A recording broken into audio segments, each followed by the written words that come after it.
हजरत फातिमा कह रही हैं, आए अली मैं इतनी बीमार हूँ, इतनी बीमार हूँ, लगता नहीं कि इस बीमारी में मैं बच पाऊंगी। आए अली अगर मुझे कुछ हो जाए, अगर मेरा इंतकाल हो जाए, आए अली तो मुझे दिन के उजाले में दफनाने मत ले जाना, रात की तारीकी में ईशा की नमाज के बाद मुझे कब्रिस्तान में दफन करना।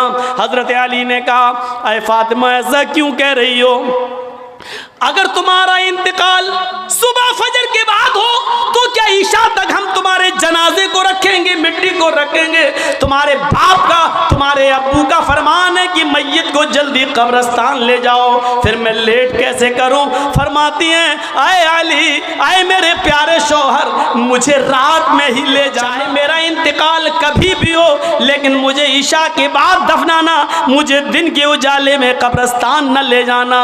आए अली मैं नहीं चाहती हूँ कि मेरे मुर्दा जिस्म पर पड़े हुए कफन पर भी किसी गैर मर्द की नज़र पड़े, मैं अपने कफन पर भी किसी गैर मर्द की नज़र नहीं पड़ने देना चाहती हूँ। आए अली मुझे रात में ले जाना, दिन के उजाले में नहीं। मैं नहीं चाहती कि मेरे कफन पर भी किसी गैर मर्द की नज़र पड़े। मेरे भाइयों, इंतकाल के बाद निकाह जायज़ नहीं है, इंतकाल के बाद शादी नहीं होती है, लेकिन इंतकाल के बाद भी अपने जिस्म को तो छोड़ो, अपने कफन को भी किसी गैर मर्द को देखने की इजाजत नहीं दे रही हैं। ये था हजरत फातिमा का पर्दा। इस पर्दे की रोशनी में मेरी बहनों, अपने गरीबानों में झांक कर देखो, अपने अपने गरीबानों के बटन खोलो और तलाश करो हम कहाँ खड़े हैं, हमारा पर्दा क्या है, हमारी इज्जत व आबरू क्या है। आज हम हमारे चेहरों का हर गज़ो नाकस देख रहा है। कल तक हमारे इन खूबसूरत गालों को कभी आसमान की निगाहों ने भी नहीं देखा था, चांद और सितारों ने भी नहीं देखा था, और आज जो चाहता है देख लेता है। हर गज़ो नाकस जिसको चाहो आज वो बड़ी आसानी से हमारी बहनों बेटियों का दीदार कर रहा है। ये हाफ आस्तीनों के कपड़े यहाँ चल रही है, ये खुला हुआ है। साड़ियाँ चल रही तो ऐसी कि यहाँ तक का ब्लाउज पहने हुए हैं, ये खुला है, पेट खुला हुआ है।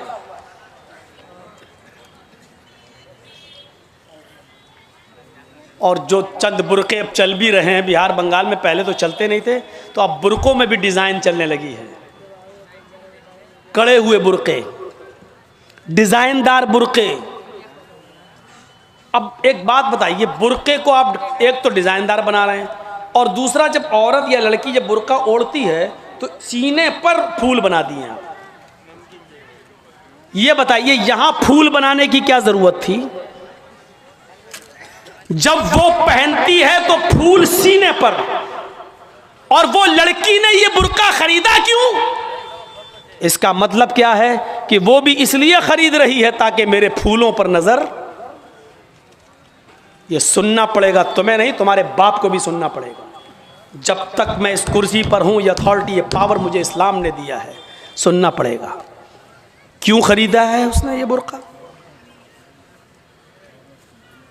यूपी साइड में आ जाओ, लखनऊ के बुरके देख लो, बम्बई के देख लो, हैदराबादी बुरके देख लो। कसम खुदा की अब बुरके नहीं रह गए। अब 60 साल की बुढ़ी भी ओढ़ ले तो ऐसा लगता है जैसे वो 18 साल की लड़की जा रही है। ये बुरके एक बार सच्चा वाकया है।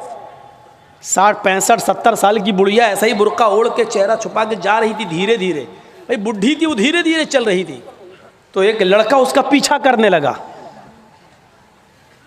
20-22 साल का लड़का उस बुढ़ी का पीछा करने लगा, क्योंकि जो सोचने लगा बुर्का इतना खूबसूरत है तो बुर्के के अंदर कितना खूबसूरत माल होगा, बुर्के वाली कैसी होगी।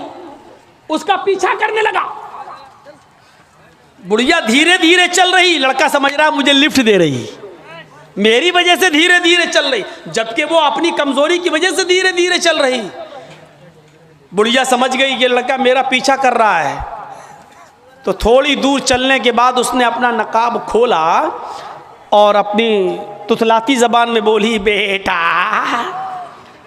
लड़के का तो मूड खराब हो गया, कमबख्त मेरा तो मामला ही गड़बड़ हो गया। बेटा तू मेरा पीछा क्यों कर रहा है? मैं तो तेरी अम्मा की उम्र की हूँ। लड़के को भी गुस्सा आ गया, कहती भाग, मैं अपने लिए नहीं अपने अब्बा के लिए ढूंढ रहा हूं। अब 60 65 70 साल की बूढ़ियों को ऐसे खूबसूरत बुरके पहनने की क्या जरूरत। बुरकों का मकसद जो कभी था पर्दा, लेकिन आज उनका मकसद भी वो नहीं रह गया। अल्लाह के नबी के ज़माने में एक सहाबी अल्लाह के नबी के पास आती हैं, मुस्नद अहमद की सही रिवायत, जिनकी चादर कपड़े से नीचे, टखने से नीचे, चप्पल से नीचे ज़मीन की मिट्टी उड़ाती हुई आती है और कहती है अल्लाह के रसूल मैं इस चादर को ओढ़कर नमाज पढ़ने जाती हूँ। आपने कहा चादर इतनी नीची होनी चाहिए। उसने कहा अल्लाह के नबी कभी कभी ज़मीन पर पेशाब व पायखाना पड़ा होता है, गंदगी पड़ी होती है, तो क्या मैं थोड़ी सी ऊपर करके पायखाना गंदगी को क्रॉस करके आगे निकल जाऊं? आपने कहा नहीं, दाएं से निकल जा, बाएं से निकल जा। कहने लगी दाएं भी मर्द बैठे होते हैं, बाएं भी मर्द बैठे होते हैं, मुझे उसी गंदगी के ऊपर से निकलना है। अल्लाह के रसूल इजाज़त दे दीजिए, मैं थोड़ा सा ऊपर कर लूँ और निकल जाऊँ, उसके बाद नीचे कर लूँगा। जब गंदगी को क्रॉस कर लूँगी तो चादर में नीचे कर लूँगी। अल्लाह के नबी कहते हैं अगर मर्द दाएँ बैठे हैं, बाएँ बैठे हैं, तो तू उसी गंदगी के ऊपर से निकल जा। कहने लगी अल्लाह के रसूल वो गंदगी मेरी चादर में लग जाएगी, आप मुझे ऊपर उठाने की इजाजत नहीं दे रहे हैं, टखने से ऊपर, चप्पल से ऊपर चादर उठाने की इजाजत क्यों नहीं दे देते? आपने कहा नहीं, चादर उठाने की इजाजत, चप्पल से भी ऊपर चादर उठाने की इजाजत नहीं दूंगा। कहा अल्लाह के रसूल फिर उस चादर में पेशाब और पायखाना लग जाएगा। आपने कहा लग जाने दे। कहने लगी हाय अल्लाह के रसूल उसी चादर को तो ओढ़कर मैं नमाज पढ़ती हूँ मस्जिद में। जब ऊपर औरतों का अलग इंतजाम होता है या पर्दे में औरतों का इंतजाम होता है तो मैं इसी चादर को ओढ़े ओढ़े नमाज पढ़ती हूँ। आपने कहा उसी चादर को ओढ़कर नमाज पढ़ ले।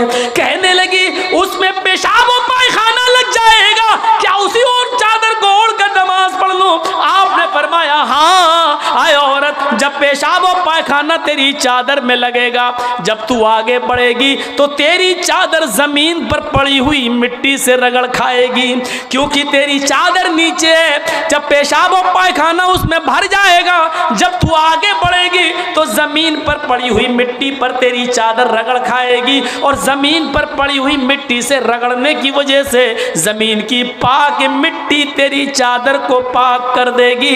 लेकिन तुझे चादर उठाने की इजाजत नहीं, उसी चादर में तू नमाज पढ़ ले।